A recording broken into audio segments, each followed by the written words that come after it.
A história do Irã bíblico começa a ganhar contornos dramáticos na cidadela de Susa, uma das capitais mais imponentes do antigo Império Persa, localizada no sudoeste do atual território iraniano. Naquela época, a Pérsia era a superpotência mundial, estendendo seus domínios por 127 províncias, da Índia até a Etiópia, sob o comando do rei Assuero. Entre a população de exilados que permanecera na região após o cativeiro babilônico, vivia uma jovem judia chamada Hadassa, que mais tarde seria conhecida pelo seu nome persa, Ester. Ela era uma órfã, criada com zelo e temor a Deus por seu primo Mardoqueu, um funcionário que servia silenciosamente nos portões do suntuoso palácio real. O destino de Ester e de todo o seu povo começou a mudar quando a rainha Vasti foi destituída por desobedecer a uma ordem direta do rei durante um banquete de ostentação.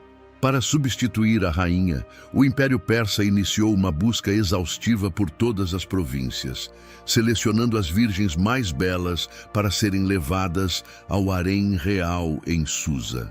Ester foi levada para o palácio, mas seguindo a orientação estratégica de Mardoqueu, ela manteve sua identidade nacional e sua fé em segredo absoluto perante a corte persa. Durante um ano inteiro, ela passou por rituais de beleza e preparação com óleos de mirra e especiarias, aguardando o momento em que seria apresentada ao monarca. Ao entrar na presença de Assuero, a beleza e a graça de Ester foram tão impactantes que o rei a amou mais do que a todas as outras mulheres e a coroou rainha.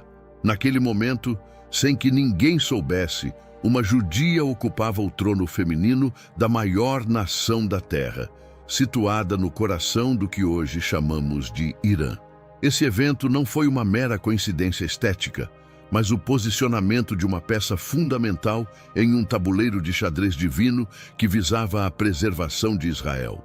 O Palácio de Susa, com suas colunas de mármore e jardins luxuosos, tornava-se o palco onde o destino de milhões de pessoas seria traçado por mãos invisíveis. Enquanto Ester desfrutava da dignidade real, seu primo Mardoqueu continuava a vigiar os acontecimentos nos portões do palácio, onde acabou descobrindo uma conspiração de 2 oficiais para assassinar o rei.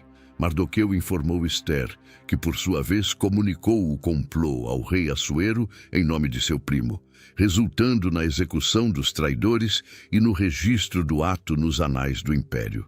Esse registro histórico, aparentemente pequeno, na imensidão dos arquivos persas, seria uma semente de honra plantada para o futuro, garantindo que a justiça não fosse esquecida.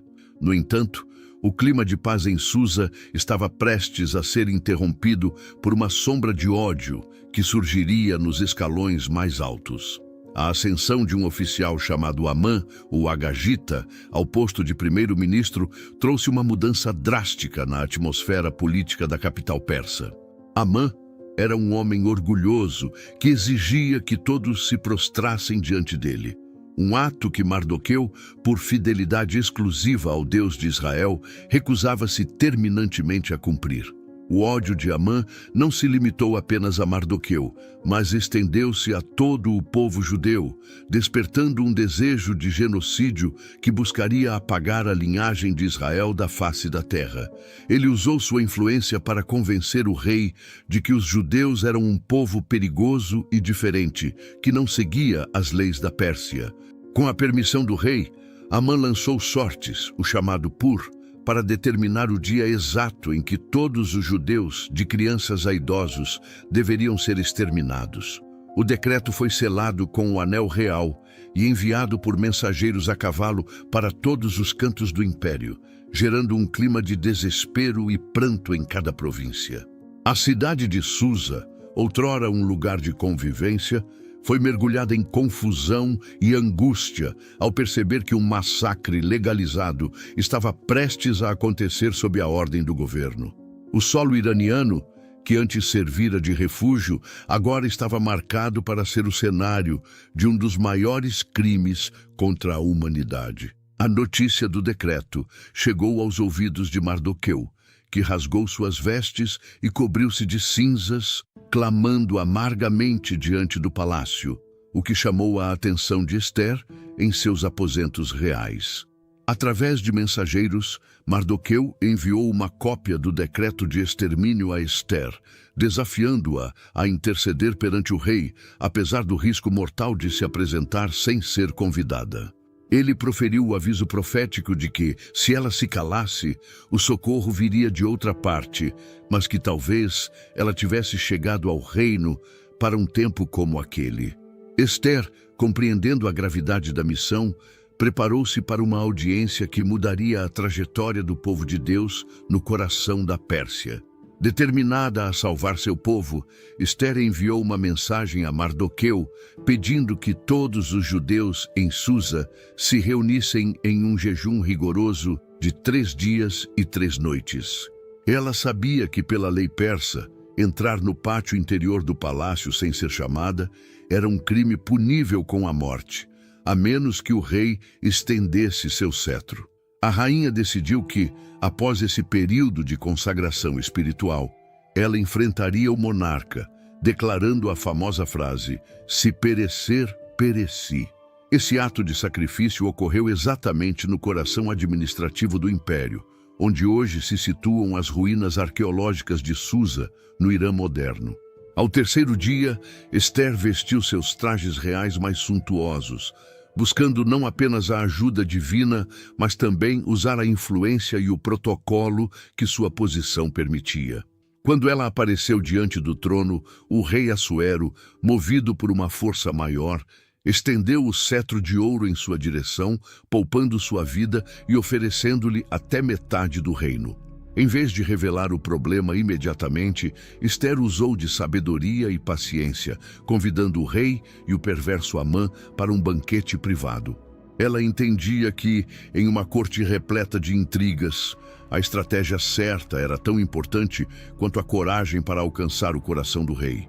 Amã, sentindo-se extremamente honrado e ignorando a origem de Ester, compareceu ao banquete com orgulho, sem saber que estava caindo em uma armadilha preparada pela própria rainha que ele pretendia destruir. Durante a refeição, Ester ainda não fez seu pedido principal, mas convidou ambos para um segundo banquete no dia seguinte, prolongando a expectativa e a curiosidade do soberano. Naquela mesma noite, a insônia atingiu o rei Assuero, que ordenou a leitura das crônicas do império para passar o tempo. Foi nesse momento que o registro do ato heróico de Mardoqueu, ocorrido tempos atrás nos portões de Susa, veio à tona para mudar o rumo da história. O rei, ao descobrir que Mardoqueu nunca fora recompensado por salvar sua vida, perguntou a Amã, que acabara de chegar ao palácio, como se deveria honrar um homem a quem o rei desejava exaltar. Pensando que a honra seria para si mesmo, Amã sugeriu um desfile público com trajes reais e o cavalo do rei, apenas para receber a ordem humilhante de fazer exatamente isso para seu maior inimigo.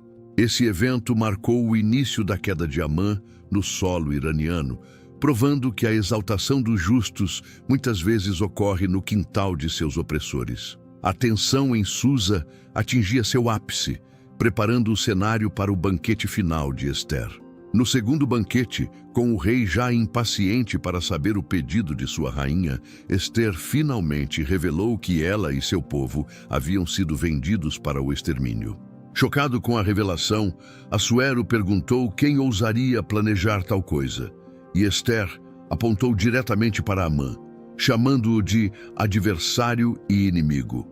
O rei saiu furioso para o jardim, e Amã, em desespero, prostrou-se sobre o divã de Ester, implorando por sua vida, um gesto que foi interpretado pelo rei como uma tentativa de agressão contra a rainha. A sentença foi imediata. Amã foi levado para ser enforcado na mesma estrutura que ele havia preparado para Mardoqueu. Apesar da morte de Amã, o decreto de extermínio contra os judeus ainda era válido, pois, segundo a lei da Media e da Pérsia, uma ordem selada pelo rei não poderia ser revogada. Ester e Mardoqueu tiveram que agir rápido, e o rei concedeu a eles a autoridade para escrever um novo decreto que desse aos judeus o direito de se defenderem e destruírem seus agressores. Mensageiros velozes partiram de Susa em cavalos árabes para todas as províncias do atual Irã e além, levando a notícia de que o povo de Deus agora tinha permissão real para lutar por sua sobrevivência. A angústia que antes dominava as ruas de Susa deu lugar a uma alegria efusiva e celebração. O dia marcado para a destruição tornou-se o dia da vitória, onde os judeus prevaleceram sobre todos os que os odiavam em todo o Império Persa. Mardoqueu foi elevado à posição de segundo depois do rei, e a influência dos judeus em Susa tornou-se tão grande que muitos povos locais se converteram ao judaísmo por temor. A história de Ester, no solo do Irã, terminou com a instituição da festa de Purim, um memorial eterno da fidelidade de Deus em solo estrangeiro. No entanto, o contraste entre essa era de proteção real e o que viria a acontecer séculos depois na mesma geografia é um dos mistérios mais profundos da história. Para compreendermos a profundidade desta história, precisamos olhar para o mapa moderno e perceber que os eventos de Ester não ocorreram em um lugar místico ou desaparecido, mas no atual Irã. A cidadela de Susa, onde Ester viveu seu drama, está localizada na província de Khuzestan, e suas ruínas arqueológicas ainda testemunham o esplendor do império que um dia dominou o mundo. É impressionante notar que o solo que hoje é palco de tensões geopolíticas extremas é o mesmo onde uma rainha judia caminhou pelos corredores do poder para salvar sua linhagem. Essa coincidência geográfica não é apenas uma curiosidade histórica, mas uma chave para entendermos a conexão espiritual intrínseca entre o povo de Israel e as terras persas. A importância de Susa na Bíblia vai além de Ester, aparecendo também nas visões do profeta Daniel e na missão de Neemias, consolidando o Irã como um cenário central da narrativa sagrada. Na antiguidade, a Pérsia não era vista pelos judeus como uma terra de opressão, mas como um refúgio providencial, onde a mão de Deus operava através de reis pagãos. A proximidade física entre os túmulos de figuras como Daniel, em Susa, e Ester e Mardoqueu, em Hamadã, na antiga Ecbátana, reforça essa ligação indissolúvel. Ao visitarmos essas regiões hoje, encontramos uma sobreposição de eras onde o passado bíblico e o presente islâmico coexistem em uma tensão silenciosa e profunda. Historicamente, o Irã sempre foi um corredor de culturas e religiões, e o Império Persa se destacava por uma administração que valorizava a estabilidade através do respeito às identidades locais. Essa característica permitiu que a comunidade judaica florescesse em solo iraniano por milênios, criando raízes que sobreviveram a quedas de dinastias e invasões estrangeiras. O território iraniano era, portanto, um santuário de preservação, onde a cultura judaica se desenvolveu de forma única, longe das perseguições que enfrentariam em outras partes do mundo. Essa era de ouro da convivência em solo persa é o contraste perfeito para analisarmos as mudanças drásticas que ocorreriam na modernidade. A arqueologia moderna no Irã tem revelado inscrições e palácios que confirmam os detalhes descritos no livro de Ester, como a estrutura do pátio interior e a porta do rei. Essas evidências físicas transformam o relato bíblico em um fato histórico palpável, situando a fé em coordenadas geográficas precisas dentro das fronteiras iranianas. O fato de que os nomes de cidades como Susa e Ecbátana são mencionados com tanta reverência nas Escrituras mostra que a Pérsia era a parte integrante do plano divino. Não havia naquela época a barreira ideológica que vemos hoje, mas sim uma integração que permitia a judeus ocuparem cargos de alta confiança na corte. É vital perceber que o legado de Ester e Mardoqueu permaneceu vivo na memória do povo iraniano por gerações, influenciando até mesmo as tradições locais de hospitalidade e respeito aos povos do livro. Até meados do século XX, o Irã abrigava uma das maiores e mais prósperas comunidades judaicas do Oriente Médio, herdada diretamente desse período bíblico. O solo iraniano era considerado por muitos judeus como uma segunda pátria, um lugar onde a história de salvação de Ester era celebrada anualmente com orgulho e liberdade. Essa harmonia milenar é o que torna a ruptura contemporânea tão chocante e digna de uma análise mais profunda e detalhada. Entretanto, essa paisagem de tolerância começou a sofrer erosões à medida que novas ideologias políticas começaram a moldar o pensamento da região no último século. O território que outrora celebrava a diversidade religiosa como uma força do império passou a ser visto sob uma ótica mais restritiva e nacionalista. A transição da antiga Pérsia para o Irã moderno trouxe consigo uma redefinição de quem eram os aliados e quem eram os inimigos dentro dessa geografia sagrada. A semente da discórdia, que fora plantada por Amã e derrotada por Ester, parecia estar aguardando um novo momento histórico para tentar brotar novamente no solo iraniano. Nas entrelinhas da história, percebemos que a proteção divina manifestada em Susa não foi um evento isolado, mas um padrão que define a importância espiritual dessa região. O Irã não é apenas um país no mapa, é um cenário de decisões celestiais que afetaram a sobrevivência do povo de Israel em momentos críticos. Ao olharmos para as montanhas e desertos iranianos, devemos enxergar além das notícias de guerra e ver os passos de Neemias, Daniel e Ester. Mas como esse cenário de auxílio e proteção se transformou tão radicalmente a ponto de se tornar o que vemos hoje nas manchetes internacionais de conflito absoluto? Antes da grande ruptura ideológica do século XX, o Irã viveu um período de monarquia sob a dinastia Pahlavi, que de muitas formas tentava resgatar o prestígio da antiga Pérsia. Durante esse tempo, o país buscava uma modernização acelerada e mantinha uma postura diplomática que remetia à tolerância de Ciro, o Grande. O governo iraniano mantinha relações cordiais e estratégicas com o Estado de Israel, sendo o Irã um dos primeiros países de maioria muçulmana a reconhecer a soberania israelense. Havia um fluxo constante de cooperação técnica, militar e comercial entre Teherã e Jerusalém, refletindo um pragmatismo que priorizava a estabilidade regional. Nessa fase monárquica, a comunidade judaica no Irã vivia um período de florescimento e segurança que poucos países da região ofereciam. Judeus iranianos ocupavam posições de destaque na economia, nas artes e na academia, sentindo-se parte integrante da identidade nacional persa. O respeito às raízes históricas, como os túmulos de Ester e Daniel, era incentivado como parte do patrimônio cultural da nação, unindo o passado bíblico ao presente moderno. O Irã era visto como um bastião de ocidentalização e progresso no Oriente Médio, distanciando-se do radicalismo religioso que fervilhava em outras fronteiras. A liberdade religiosa, embora sob um regime autoritário, permitia que o pluralismo fosse uma marca registrada da sociedade iraniana pré-revolucionária.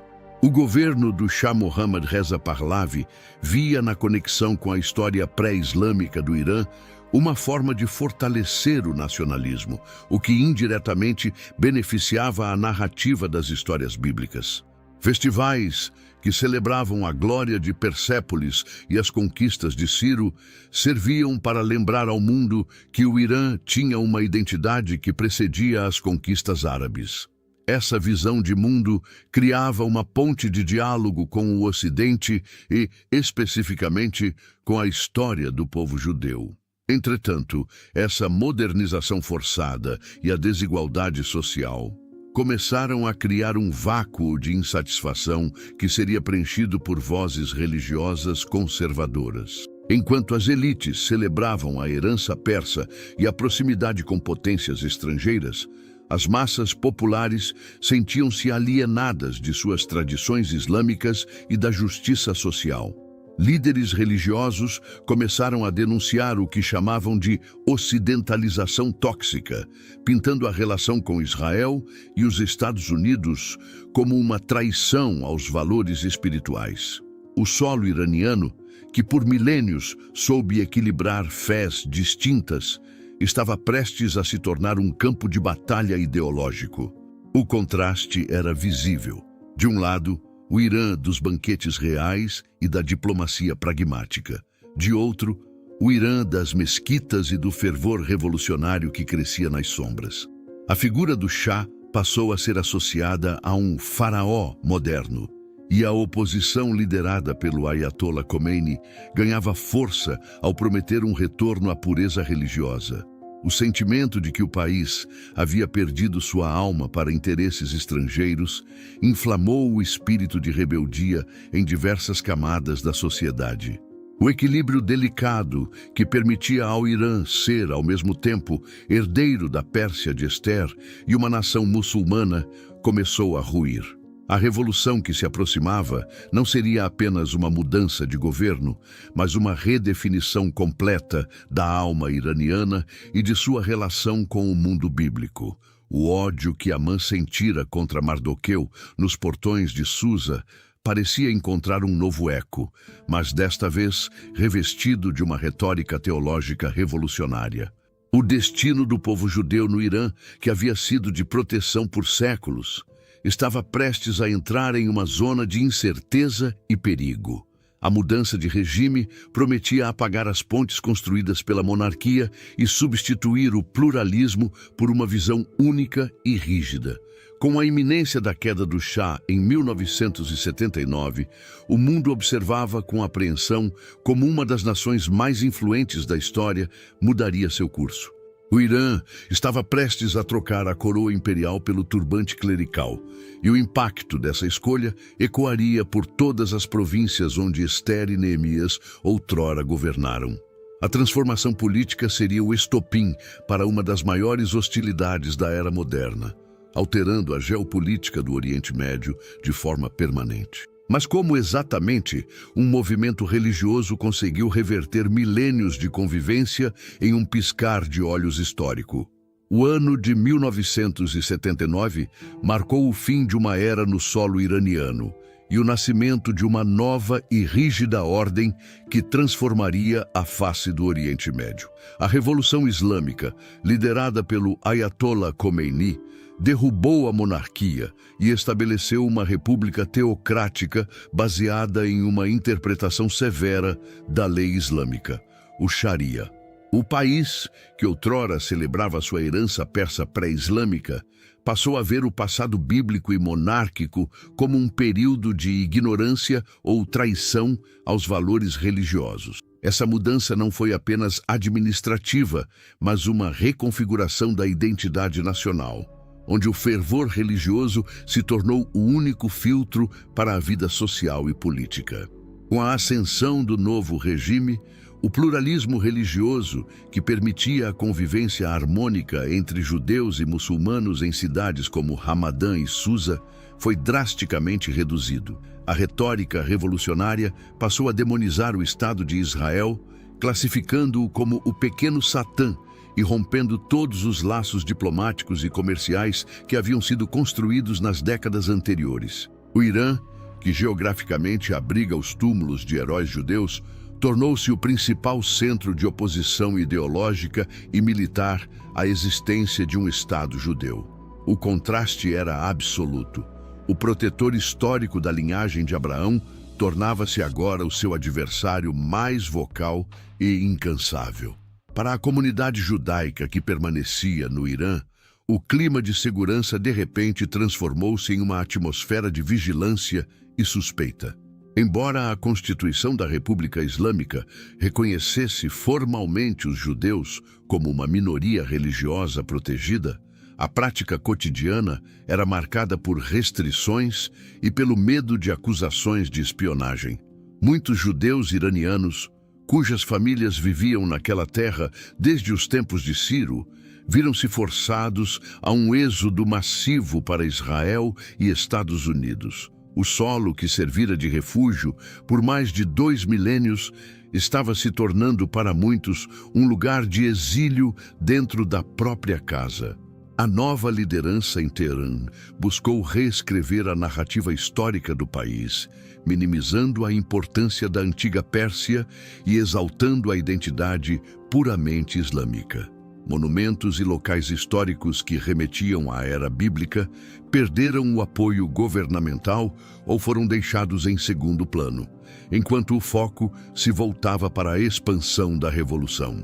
O ódio ao sionismo tornou-se um pilar central da educação e da propaganda estatal, muitas vezes confundindo a crítica política com a hostilidade religiosa. O Irã de 1979 em diante apresentava-se ao mundo como o guardião de uma verdade que excluía qualquer influência ocidental ou israelense. Essa transformação radical no território onde Esther intercedeu pelo seu povo criou um paradoxo espiritual e histórico sem precedentes. Como um território que foi cenário de uma das maiores intervenções divinas em favor dos judeus, pôde se tornar a base de planos que visam a sua destruição. A retórica dos líderes revolucionários muitas vezes ecoa, ironicamente, os argumentos usados por Amã nos corredores de Susa. A ideia de que existe um povo diferente que não se submete às leis e que deve ser eliminado. A história parecia estar dando voltas, colocando os mesmos dilemas de vida e morte sob novas vestes e linguagens. O impacto dessa virada teocrática não ficou restrito às fronteiras iranianas, mas espalhou-se por toda a região através do apoio a grupos extremistas e milícias. O Irã moderno passou a usar sua riqueza petrolífera e sua influência religiosa para exportar a ideologia revolucionária e cercar o Estado de Israel. O solo de onde saíram decretos de paz e reconstrução agora era o ponto de partida para o fornecimento de armas e retórica incendiária. A geopolítica atual é, em grande parte, o resultado dessa mudança de direção que ocorreu nas mesmas cidades onde outrora Neemias chorou e orou. Hoje, ao olharmos para o Irã, vemos uma nação em constante estado de prontidão para a guerra, seja ela ideológica ou militar, contra o que chamam de injustiças ocidentais. A celebração da festa de Purim, que nasceu nas ruas de Susa como um grito de liberdade, tornou-se um lembrete silencioso e muitas vezes secreto no Irã de hoje.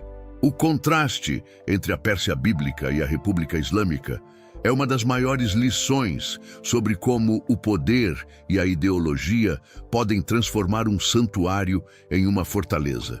Mas o que o futuro reserva para essa terra que guarda segredos proféticos tão profundos e conflitantes? A hostilidade que emana das capitais iranianas hoje guarda um paralelo sombrio e quase profético com o ódio manifestado por Amã nos portões de Susa. No livro de Esther, Amã tentou convencer o rei de que os judeus eram um povo intruso, cujas leis eram contrárias aos interesses do império e que, por isso, não convinha ao monarca deixá-los viver. Na modernidade, essa mesma estrutura narrativa é utilizada pela liderança teocrática para desumanizar o Estado de Israel, tratando-o como um corpo estranho implantado no Oriente Médio. O discurso de eliminação, que antes era escrito em pergaminhos selados, hoje é propagado por meio de mídias estatais e desfiles militares em Teherã. É fascinante e, ao mesmo tempo, aterrador notar como os mesmos argumentos de exclusão e perigo nacional são reciclados séculos depois no mesmo território geográfico. Enquanto Esther e Mardoqueu lutavam contra um decreto de genocídio em solo persa, hoje, o governo iraniano financia grupos que buscam o mesmo objetivo contra os descendentes daqueles heróis bíblicos. A retórica de apagar do mapa não é apenas uma ameaça política, mas um eco espiritual de uma resistência milenar contra a linhagem da promessa. O solo do Irã, que já foi o berço da proteção para o povo de Deus, tornou-se a central de comando para estratégias de seu cerco e destruição. Essa mudança de postura transforma o Irã no principal protagonista de um conflito que muitos estudiosos bíblicos veem como um prelúdio para confrontos de proporções escatológicas. A insistência do regime em tratar o conflito como uma guerra religiosa total reflete a mesma intransigência de Amã, que não se satisfazia apenas com a morte de Mardoqueu, mas exigia o sangue de toda a sua nação. O contraste é gritante. Onde outrora a Pérsia oferecia decretos de vida e liberdade, o Irã atual oferece mísseis e retórica inflamada. O palco é o mesmo, mas o roteiro político parece ter sido invertido, trocando a benevolência de Ciro pela obsessão de Amã. Dentro do Irã, essa ideologia é alimentada por uma interpretação da história que ignora a profunda dívida espiritual que a Pérsia tem com os personagens bíblicos que a ajudaram a prosperar. Ao demonizar Israel, o regime acaba por apagar partes fundamentais da sua própria identidade persa, que sempre foi marcada pela integração e pelo pluralismo religioso. O ódio ao sionismo funciona como uma ferramenta de coesão interna, desviando o foco das crises econômicas para um inimigo externo que deve ser combatido a qualquer custo.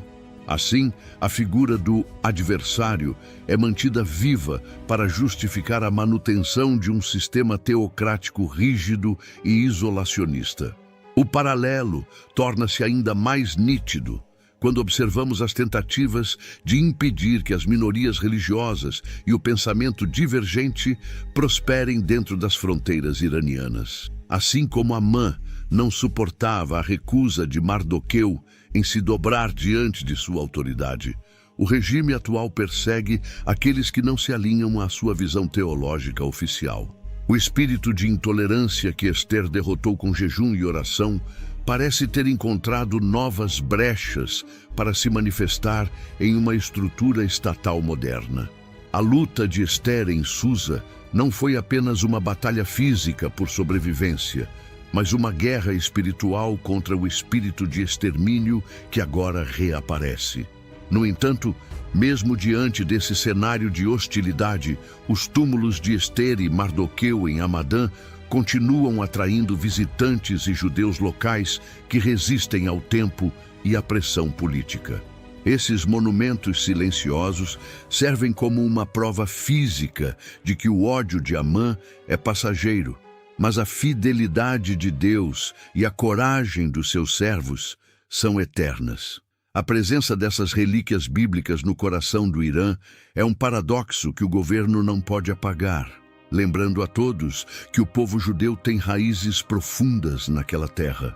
A história de Ester é uma lição de que, não importa o quão poderoso seja o decreto de morte, a reviravolta divina sempre pode acontecer. Por isso, entender o Irã atual, sem olhar para a história de Ester, é olhar apenas para a superfície de uma guerra que é muito mais antiga do que a Revolução de 1979. O conflito entre o Irã e Israel não é meramente por território ou influência nuclear, mas uma disputa por narrativas que remontam aos palácios de Susa. A questão que fica para o espectador atento é: quem prevalecerá no final desta nova rodada histórica na antiga Pérsia? A resposta pode estar escondida nos mesmos princípios de fé e coragem que salvaram o povo judeu há mais de 2000 anos, no mesmo solo que hoje treme. Mesmo sob a sombra de uma retórica hostil, o solo iraniano guarda uma resistência silenciosa que se manifesta na preservação física de sua história bíblica. Na cidade de Hamadã, a antiga Ecbátana, o mausoléu que abriga os túmulos de Ester e Mardoqueu, permanece de pé como um desafio mudo ao apagamento histórico. Este local não é apenas um monumento de pedra, mas um centro de peregrinação que recorda ao Irã moderno que sua identidade é indissociável da proteção concedida ao povo judeu no passado. A existência desses santuários em pleno território da República Islâmica cria uma tensão visual e espiritual, onde a memória da salvação bíblica confronta diariamente a ideologia do conflito atual. Além dos monumentos, a própria comunidade judaica, que ainda reside no Irã, embora reduzida, representa um elo vivo com o tempo da rainha Esther. Estes cidadãos vivem em um equilíbrio delicado, preservando suas sinagogas e tradições, em uma terra que, oficialmente, os vê com profunda desconfiança política. Eles são os guardiões de uma narrativa de convivência milenar que precede em séculos as divisões teocráticas estabelecidas em 1979. A presença dessa comunidade é uma prova de que a Pérsia de Esther não desapareceu completamente, mas subsiste nas entrelinhas de uma sociedade marcada por restrições severas. A arqueologia no Irã também desempenha um papel fundamental nesta resistência, trazendo à luz evidências que corroboram os detalhes do texto bíblico.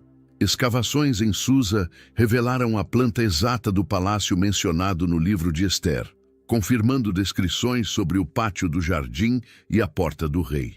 Cada nova descoberta arqueológica no Cuzistão serve como um lembrete científico de que as histórias de fé descritas nas Escrituras possuem coordenadas geográficas reais em solo iraniano. Essas pedras gritam uma verdade histórica que a propaganda política tenta abafar. O Irã foi, por desígnio divino, um berço de restauração para Israel.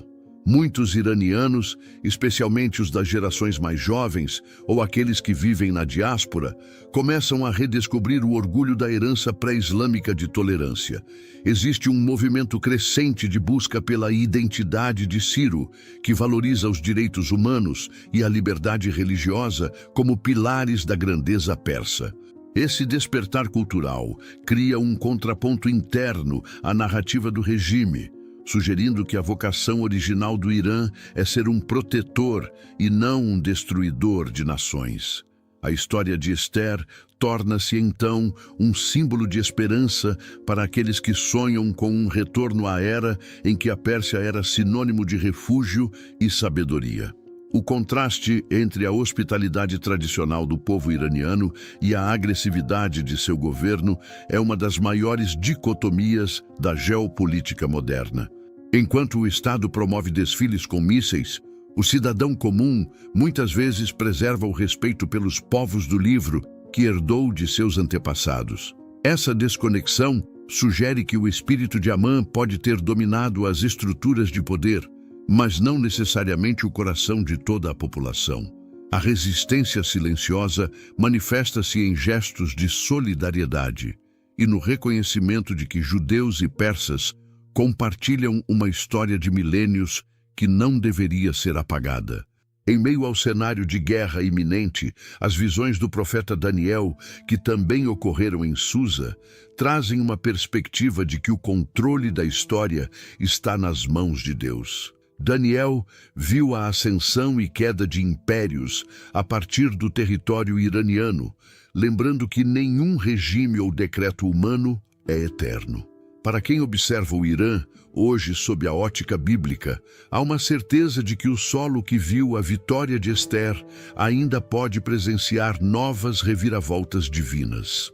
A esperança não reside na diplomacia humana, mas na promessa de que o Deus que guardou Israel na antiga Susa continua atento aos seus propósitos. Assim, o Irã permanece como um tabuleiro espiritual, onde o passado e o futuro se encontram em uma batalha por significado. As mesmas capitais que uma vez enviaram cavaleiros com mensagens de vida, hoje enviam drones, mas a memória da salvação de Esther permanece intacta. Cada capítulo desta história nos leva a refletir sobre como a geografia sagrada do Irã continua sendo o cenário de decisões que afetam o mundo inteiro. Mas diante de tanta hostilidade, como podemos sintetizar o papel do Irã no plano profético e o que isso significa para o nosso tempo? Ao analisarmos a trajetória completa do Irã, Desde os banquetes reais de Susa até as tensões nucleares de Teherã, percebemos que este território é muito mais do que um ponto estratégico no mapa. É um campo de batalha espiritual. O contraste que traçamos ao longo desta jornada revela uma verdade inquietante. A geografia que Deus escolheu para ser o berço da preservação do seu povo é a mesma que hoje se levanta com maior fúria contra ele. Esta inversão de papéis, onde o protetor se torna o agressor, não é um acidente histórico, mas o reflexo de uma luta milenar que remonta aos tempos em que Esther enfrentou o decreto de morte.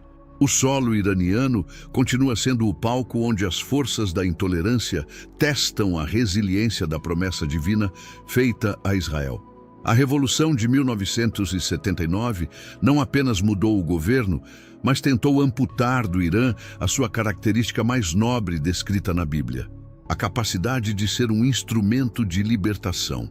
Ao trocar o legado de Ciro o Grande pela retórica de destruição, o regime atual colocou a nação em rota de colisão com as próprias profecias que outrora a exaltavam.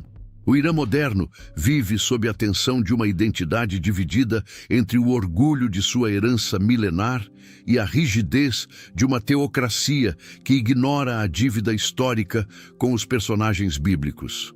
Essa dualidade é o que mantém o mundo em alerta, observando se o espírito de Amã prevalecerá ou se uma nova intervenção divina trará paz àquela região. A história de Esther nos ensina que, mesmo nos momentos mais sombrios e nos lugares mais improváveis, Deus posiciona seus servos estrategicamente para alterar o curso das nações. Se no passado uma rainha judia pôde salvar seu povo dentro de um palácio em Susa, não podemos subestimar como a memória desse evento continua a influenciar o mundo espiritual sobre o Irã. O conflito atual entre o Irã e Israel é, em essência, a continuação de uma narrativa iniciada há 500 anos, onde o ódio injustificado tenta apagar o plano de redenção.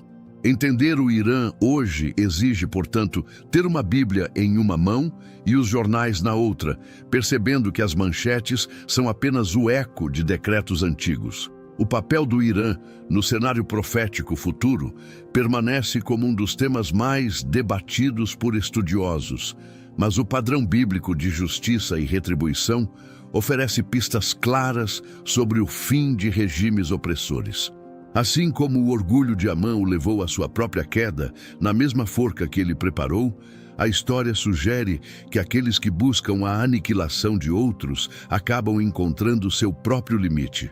O território iraniano, que já viu a glória de impérios colossais se transformarem em pó, continua sendo uma testemunha silenciosa de que a soberania pertence a Deus e não aos reis da terra.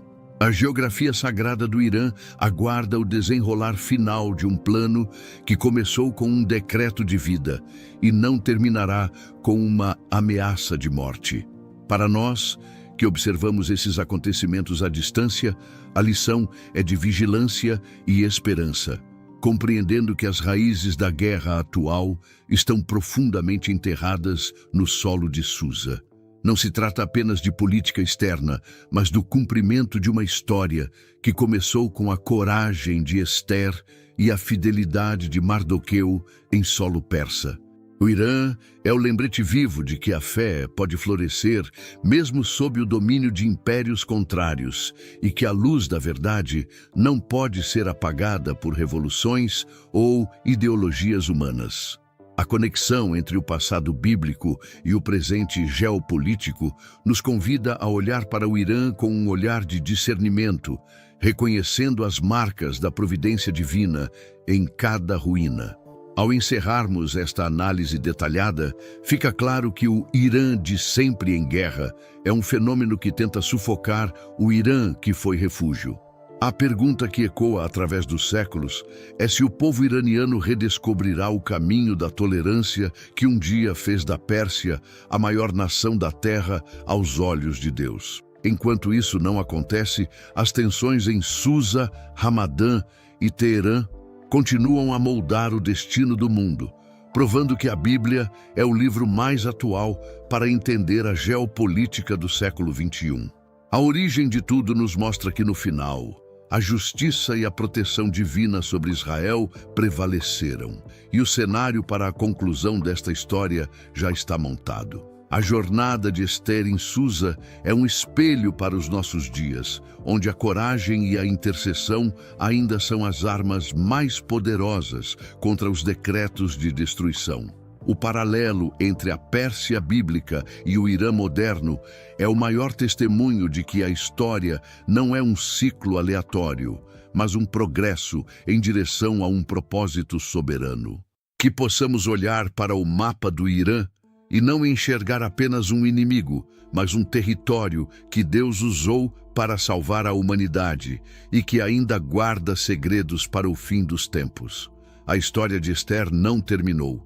Ela apenas aguarda o seu próximo e decisivo capítulo. Muito obrigado por acompanhar este roteiro especial e mergulhar conosco na origem de tudo.